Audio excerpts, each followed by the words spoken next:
CNN 24 সংবাদে আমি শর্মী আপনাদের স্বাগত জানাচ্ছি। চলুন দেখে নেওয়া যাক আজকের কিছু গুরুত্বপূর্ণ সংবাদ শিরোনাম। কাছাড়ে পুলিশের পৃথক পৃথক অভিযানে 8.5 কোটি টাকার মাদক উদ্ধার, আটক 7। Humboldt research fellowship for post doctoral রিসার্চার্সের জন্য নির্বাচিত পূজিতা। ভাবগম্ভীর পরিবেশে দেশভক্ত তরুণরাম ফুকনের 87তম তিরোধান দিবস পালন শ্রীভূমিতে। অবৈধভাবে ভারতে অনুপ্রবেশের দায়ে পাকিস্তানি মহিলাকে 2 বছরের জেল ও 10,000 টাকা জরিমানা করল সাবরু মহকুমা আদালত। এখন আসছি বিস্তারিত সংবাদে। কাছাড় জেলায় পুলিশের 3টি পৃথক মাদক বিরোধী অভিযানে বিপুল পরিমাণ ইয়াবা ট্যাবলেট, হেরোইন, গাঁজা ও বার্মিজ সিগারেট উদ্ধার হয়েছে। 3 অভিযানে মোট 7 জনকে আটক করেছে পুলিশ। উদ্ধার হওয়া মাদকদ্রব্যের আনুমানিক বাজার মূল্য 8 থেকে 8.5 কোটি টাকা বলেই জানা গেছে। বাঁশকান্দি আউটপোস্টের অধীন উজান তারাপুর এলাকায় নাকা তল্লাশি চালিয়ে একটি অল্টো গাড়ি থেকে 8,000 ইয়াবা ট্যাবলেট, প্রায় 93.3 গ্রাম হেরোইন ও 3টি মোবাইল ফোন উদ্ধার করা হয়। ঘটনায় 3 জনকে আটক করা হয়েছে। মাদক শনাক্তকরণ কিটে ইয়াবা ও হেরোইনের উপস্থিতি নিশ্চিত হয়েছে। आज लखीमपुर थाना क्षेत्र के अंतर्गत हमें एक खबर प्राप्त हुई कि कुछ व्यक्ति जो है किसी गाड़ी में कुछ इलीगली ड्रग्स रिलेटेड सामान लेके आने वाले हैं। जब हम उसमें हमारे इनपुट के हिसाब से उसमें एनडीपीएस मटेरियल था और जब उस गाड़ी को सर्च किया गया, वो एक अल्टो गाड़ी थी और उसको जब सर्च किया गया तो हमें 8,000 याबा टैबलेट्स जिसका वज़न लगभग 850 ग्राम के आसपास है और साथ साथ उसमें 4 सस्पेक्टेड हीरोइन के सब केस भी बरामद हुए और इसमें 3 व्यक्ति थे जो ये लेकर आ रहे थे और इन तीनों को अभी पुलिस हिरासत में ले लिया गया है और आगे की कार्रवाई एनडीपीएस एक्ट के तहत स्टार्ट कर दी गई है और इनके अगेंस्ट में एक्शन लिया जा रहा है। অন্যদিকে কাটিগড়া পুলিশের নাকা তল্লাশিতে শিলচর থেকে কালাইনের দিকে যাওয়া একটি গাড়ি থেকে 10টি সাবান কেসে রাখা 124 গ্রাম সন্দেহভাজন হেরোইন উদ্ধার করা হয়। এই ঘটনায় 2 জনকে আটক করা হয়েছে। और कल हमको काटीगोड़ा क्षेत्र एरिया में एक सफलता प्राप्त हुई जिसमें हमने एक गाड़ी को इंटरसेप्ट किया गया जिसमें एक वाइट कलर की गाड़ी थी और उसमें सीक्रेट चैम्बर बना के 10 सोप केस लाए गए थे वो और उसका टोटल वज़न था 124 ग्राम सस्पेक्टेड हीरोइन मिला और साथ साथ में हमें 2 व्यक्ति मिले जिन लोग को हिरासत में ले लिया गया है। तो इन तीनों का ये जितनी भी डिटेल्स बताएं इनका लगभग काला बाज़ार में मूल्य लगभग 8 करोड़ के आसपास आता है। सस्पेक्टेड यही किया जा रहा है कि ये लोग कचार के थ्रू ये कचार को एज ए ट्रांजिट यूज़ करके अलग अलग जगहों पे ले जाने वाले थे जो कि अभी इन्वेस्टिगेशन में सामने आने आए। এদিকে ধলাই থানার অধীন লাইলাপুর পুলিশ ফাঁড়ির অভিযানে কামরুল ইসলাম মজুমদার ও মনির উদ্দিন লস্কর নামে 2 সন্দেহভাজন মাদক কারবারিকে আটক করা হয়। তাদের কাছ থেকে প্রায় 86.81 গ্রাম হেরোইন, 341.6 গ্রাম গাঁজা, 1060টি বার্মিজ সিগারেট এবং 1620 টাকা নগদ উদ্ধার হয়েছে। उसी से जस्ट थोड़ा दिन एक दिन पहले ही हमने ढोलाई थाना के अंदर में ही एक फॉरेस्ट गेट के पास में जब एक सर्च किया गया तो वहाँ पे हमें 2 एक्यूज्ड मिले और उनके पास से हमें 5 सोप केस और 47 प्लास्टिक के वाइल्स जिसमें हीरोइन था और साथ साथ में कुछ बर्मी सिगरेट्स के पैकेट्स और थोड़ा गांजा ये मिला जो कि एलिजिडली उन लोग को ड्रग पेडलर्स रूप से समझा जा रहा था और वैसा ही उनके पास सामान मिला और उन दोनों लोग को भी जुडिशियल कस्टडी में भेज दिया गया है एनडीपीएस एक्ट के केस के अंतर्गत। 3টি অভিযানে মোট 8,000 ইয়াবা ট্যাবলেট, প্রায় 304 গ্রাম হেরোইন, গাঁজা ও অন্যান্য সামগ্রী উদ্ধার হয়েছে। আটক সকলের বিরুদ্ধে এনডিপিএস আইনের অধীনে প্রয়োজনীয় আইনি ব্যবস্থা গ্রহণের প্রক্রিয়া চলছে। ন্যাশনাল ইনস্টিটিউট অফ টেকনোলজি শিলচরের পদার্থবিজ্ঞান বিভাগ থেকে 2025 সালে পিএইচডি সম্পন্ন করা ডক্টর পূজিতা নিংথৌ খংজম নির্বাচিত হয়েছেন Humboldt research fellowship for post doctoral রিসার্চার্সের জন্য। এই মর্যাদাপূর্ণ ফেলোশিপের আওতায় তিনি জার্মানির বার্লিনে অবস্থিত বিশ্বখ্যাত গবেষণা প্রতিষ্ঠান Helmholtz Zentrum Berlin für Materialien und এনার্জিতে পোস্ট ডক্টরাল গবেষণা করবেন। উন্নত উপাদান ও জ্বালানি গবেষণার ক্ষেত্রে প্রতিষ্ঠানটি আন্তর্জাতিকভাবে সুপরিচিত। ডক্টর পূজিতা এনআইটি শিলচরের solar energy materials research and testing ল্যাবরেটরিতে ডক্টর রঞ্জিত জি নায়ারের তত্ত্বাবধানে গবেষণা সম্পন্ন করেন। তার গবেষণার বিষয় ছিল multiphasic titania based heterojunctions for multifunctional solar energy application. এই গবেষণার সৌরশক্তির মাধ্যমে টেকসই হাইড্রোজেন উৎপাদন এবং পরিবেশ দূষণ নিয়ন্ত্রণে উন্নত ফটোক্যাটালাইটিক উপাদান তৈরির ওপর বিশেষ গুরুত্ব দেওয়া হয়েছে। বিশ্বের অন্যতম সম্মানজনক গবেষণা ফেলোশিপ হিসেবে পরিচিত হাম্বোল্ট রিসার্চ ফেলোশিপ অসাধারণ গবেষণা দক্ষতা ও বৈজ্ঞানিক সম্ভাবনা সম্পন্ন গবেষকদের প্রদান করা হয়। ডক্টর পূজিতার এই সাফল্য এনআইটি শিলচরের উচ্চমানের গবেষণার স্বীকৃতি হিসেবে বিবেচিত হচ্ছে। Dr. Pujita joined Solar Energy Material Research and Testing Laboratory, Department of Physics, National Institute of Technology, Silchar, in 2018 as a as a project staff, and later in 2019 she was selected as a PhD scholar, and in 2025 she has been awarded with PhD. During her PhD, she worked with binary and ternary heterojunctions for various solar energy applications such as photocatalytic clean water treatment, then hydrogen production, and dye-sensitized solar cell. Now, in 2026, she has been awarded with the prestigious Humboldt Research Fellowship for postdocs to work in Berlin, Helmholtz Zentrum Berlin Institute. She did her MSc from Delhi University, and she is basically from Manipur, and she is of 31 years old. ভাবগম্ভীর পরিবেশে দেশভক্ত তরুণ রাম ফুকনের 87তম তিরোধান দিবস পালন করা হয় শ্রীভূমিতে। শ্রীভূমি জেলা প্রশাসনের উদ্যোগে তথা জেলা তথ্য ও জনসংযোগ কার্যালয় কর্তৃপক্ষের সহযোগিতায় পালন করা হয় দেশভক্তি দিবস। জেলা আয়ুক্ত প্রদীপ কুমার দ্বিবেদীর পৌরোহিত্যে জেলা আয়ুক্ত কার্যালয়ের সভাকক্ষে আয়োজিত বিশেষ কার্যক্রমে দেশভক্ত তরুণ রাম ফুকনের জীবনাদর্শ ও সমাজে ওনার উল্লেখযোগ্য অবদানের ওপর বিস্তারিতভাবে আলোকপাত করেন রবীন্দ্র সদন মহিলা মহাবিদ্যালয়ের রাষ্ট্রবিজ্ঞান বিভাগীয় প্রধান ডক্টর তাপসী সিনহা।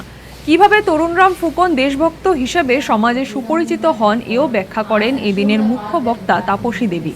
এছাড়া জেলা আয়ুক্ত প্রদীপ কুমার দ্বিবেদী সহ প্রশাসনিক উচ্চপদস্থরা তরুণ রাম ফুকনের কর্মজীবন নিয়ে আলোকপাত করেন।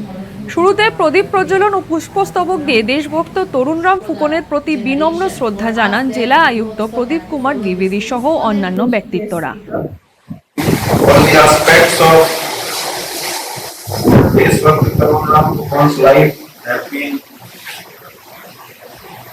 Widely and very elaborately covered by Dr. Taposi Sinha, and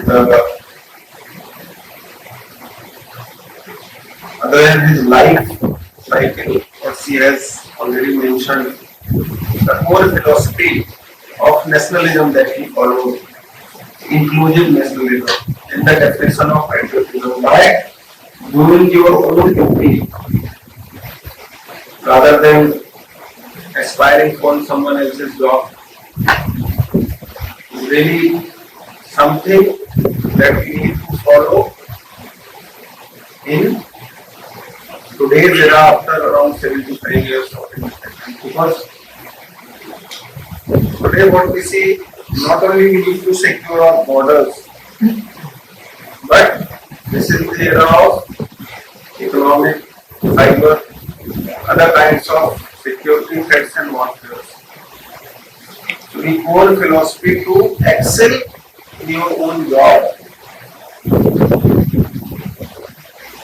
provides us the opportunity to secure not only our physical borders but digital borders, economic security, and especially we all being the part of the administration, our core job is to take the philosophy of the governance, philosophy of the and the initiative of the government to last mile. If we are able to deliver it, because every policy that is made, it is made with the positive. It is the implementation where we fail. And implementation is on us. The onus is on us for delivering the last mile implementation of the policies of the government. So if we are able to achieve that in letter and spirit, then probably it will be the real tribute to Desh Bhakt Karunaram Bhuvan. And I believe that we follow his path and we perform our duties in letter and spirit. বৈধ passport বা visa ছাড়া অবৈধভাবে ভারতে প্রবেশ করার অপরাধে এক পাকিস্তানি মহিলা নাগরিককে 2 বছরের সশ্রম কারাদণ্ড এবং 10,000 টাকা জরিমানার নির্দেশ দিল দক্ষিণ ত্রিপুরার সাব্রুম মহকুমা আদালত। দণ্ডিত এই পাকিস্তানি মহিলার নাম লুইস দিঘাত আখতারা ভানো, বয়স 65, ওরফে নিগি। তিনি মূলত পাকিস্তানের শেখুপুরা জেলার বাসিন্দা। মামলার বিবরণী থেকে জানা গেছে, আজকে কোর্টে পাকিস্তানি মহিলার ব্যাপারে কি রায় দিয়েছে? পাকিস্তানি একটা মহিলা ধরা পড়ছিল, লুইস দিঘাত আখতার ভানু। তাকে অ্যারেস্ট করার পরে তার বিরুদ্ধে চার্জশিট হয়। চার্জশিট হওয়ার পরে বিভিন্নভাবে এটা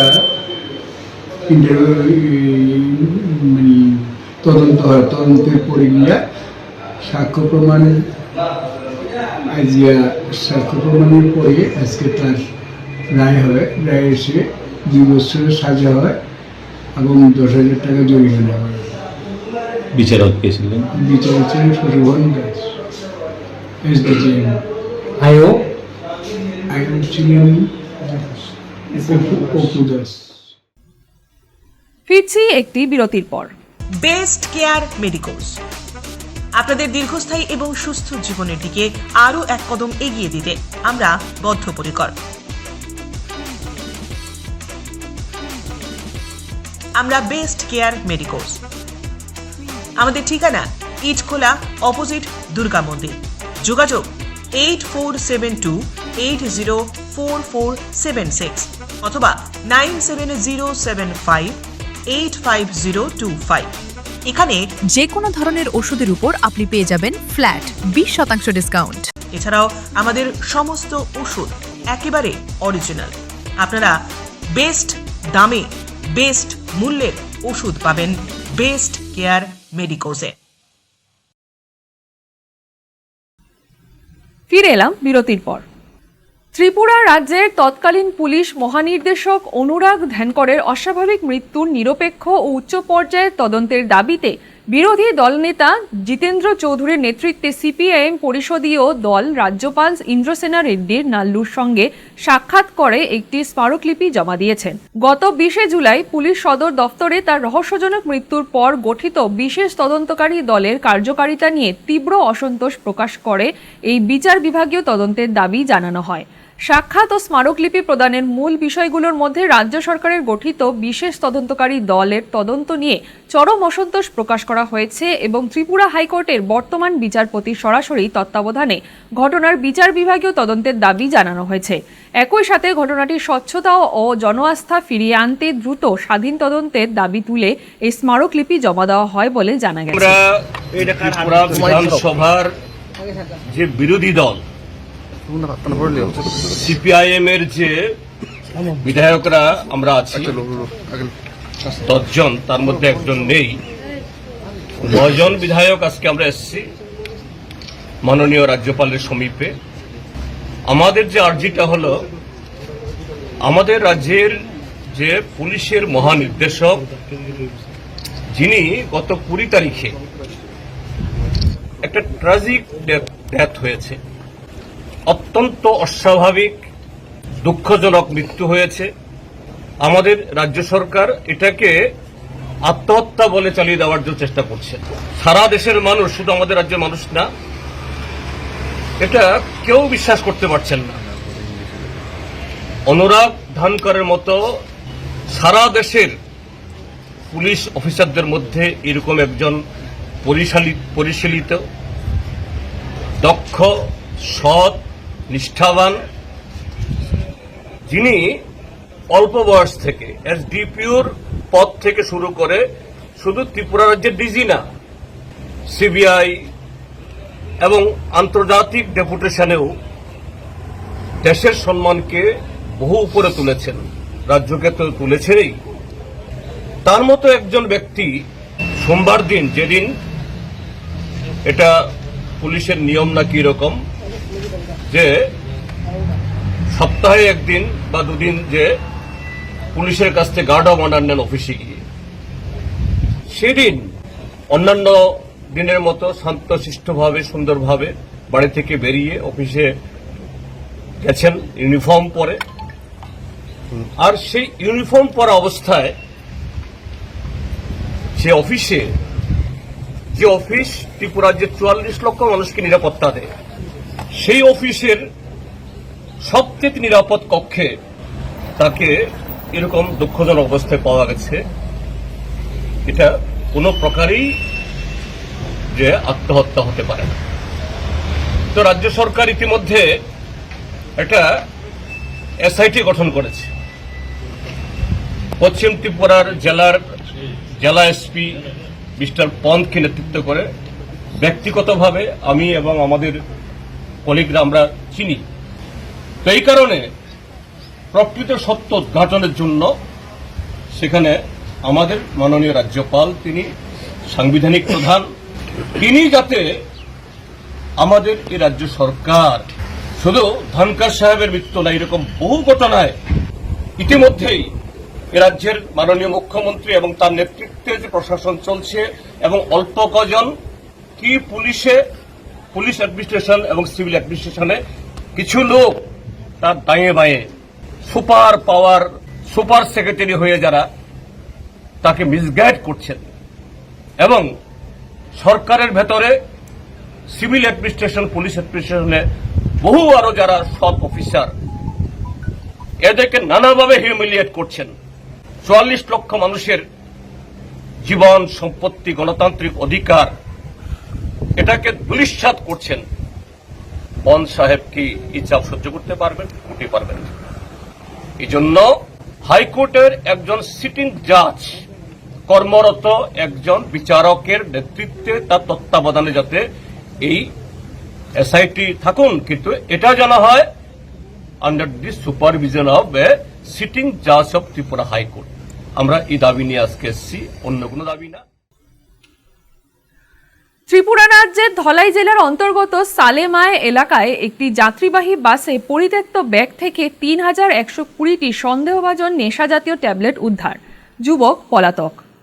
25/7/2024 ইংরাজি রাত্র অনুমান 9টা নাগাদ আমার কাছে একটা গোপন সংবাদ আছে যে আমবাসা রেল স্টেশন থেকে যে কমলপুরের বাস, একটা মিনি বাস চলাচল করে, রেলওয়ে প্যাসেঞ্জার আসা যাওয়া করে মিনি বাস দিয়ে, তখন সিক্রেট খবর আছে যে একজন সন্দেহভাজন লোক, ছেলে, একটি সন্দেহভাজন ব্যাগ নিয়ে ওই গাড়িতে উঠেছে। আমার গোপন সংবাদ এটুকু পাই যে তার ব্যক্তিতে সন্দেহজনক কিছু থাকতে পারে। যে লোকটা আমাকে খবর দিয়েছে তার সন্দেহ হয়েছে ওই লোকটাকে দেখে, এই ব্যক্তি নিয়ে এসে ওই মিনি বাসে উঠেছে। যথারীতি এই খবর পাওয়ার সঙ্গে সঙ্গে আমরা আমাদের থানার সামনে, সালামা স্কুলের সামনে ওই গাড়িটি 9টা, 9:30 নাগাদ আসে। আসার পর আমরা গাড়িটিকে থামাই। গাড়ির থেকে থামিয়ে যখন আমরা গাড়ির ভিতর তল্লাশি চালাই, গাড়িটিকে থামানোর পর দেখতে পাই গাড়ির দরজার মধ্যেও 2-4 জন লোক দাঁড়িয়ে আছে। গাড়ির ফুল সিট এবং দরজার মধ্যে কিছু সংখ্যক লোক দাঁড়িয়ে আছে। যখন আমরা গাড়িতে উঠবো তখন তারা নিচে নেমে আমাদেরকে রাস্তার সাইড দিয়ে যথারীতি আমরা গাড়ি ঢুকে গাড়িটা তল্লাশি করি। তল্লাশি করে একটা সিটের নিচে ওই একটা ব্যাগ পাই সন্দেহজনক, কিন্তু গাড়ির মধ্যে থাকা যতজন প্যাসেঞ্জার আছে তাদেরকে জিজ্ঞাসাবাদ করি, কিন্তু কেউই ব্যাগের মালিক তাদের বলে স্বীকার করে না। এবং তারা আরও জানায় যে একটি ছেলে এই ব্যক্তি নিয়ে উঠেছে। এই কথা বলা মাত্র হঠাৎ গাড়ির নিচে থেকে যে লোকগুলা গাড়ি থেকে নিচে নেমেছিল তাদের মধ্যে থেকে একজন লোক হঠাৎ করে দৌড়ে সালামা স্কুলের পাশে দিয়ে ধলাই নদীর দিকে চলে যায়। সঙ্গে সঙ্গে আমরা যে সন্দেহ আরও তীব্র হয়, সঙ্গে সঙ্গে তার পিছু ধাওয়া করি আমরা। পিছু ধাওয়া করে অন্ধকার এবং ওইদিকে নদীর জল, ওইদিকে নদী ক্রস হয়ে যায়। আমরা শেষ পর্যন্ত বিফল হয়ে গিয়ে এখানে গিয়ে অন্ধকারের ভিতর। তারপর সঙ্গে সঙ্গে এসে আবার গাড়িটাকে ভালো করে তল্লাশি চালিয়ে সিটের নিচে, প্যাসেঞ্জার সিটের নিচে একটা ব্যাগ, বাজারের ব্যাগ, মানে কটনের ব্যাগ। ওই ব্যাগের ভিতর 3টা পুটলি কালো ক্যারিব্যাগ দিয়া দ্বারা মোড়ানো 3টা পুটলি আমরা পাই খুঁজে পাওয়ার পর এগুলো খুলে দেখতে হয়। এগুলোর ভিতর প্লাজমা প্রক্সিবল নামক ট্যাবলেট, এগুলা আমরা তখন ট্যাবলেটগুলো পাওয়ার পর আমরা ডক্টরদের সঙ্গে কনসাল্ট করি। ওনারা বলে যে এগুলা ডক্টরও প্রেসক্রিপশন করে এবং খোলা মার্কেটেও নাকি এগুলা নেশা হিসেবে যুবকরা ব্যবহার করে। যথারীতি আমরা এই ট্যাবলেটগুলো উদ্ধার করে ইন্ডিপেন্ডেন্স উইটনেসের সামনে কাউন্ট করে দেখি এখানে 3120টা ট্যাবলেট আছে। আমরা সিজ করি আনক্লেম প্রপার্টি হিসেবে, under section 106 BNS unclaim property হিসেবে আমরা সিজ করি। সিজ করার পর আজকে আমরা কোর্টে প্রেরণ করি এগুলো সিজালিশ সহ, এবং মাননীয় আদালতের কাছে আমরা এটাও আবেদন রাখি যে এটার ব্যাপারে যাতে ইনকোয়ারি করার যাতে আদেশ প্রদান করে। যথারীতি আমরা আজকে কোর্টে প্রেরণ করেছি, দেওয়ার পরে এখন পর্যন্ত অর্ডার শেষ হয়নি। CNN 24 সংবাদ আজকের মতন এই পর্যন্তই।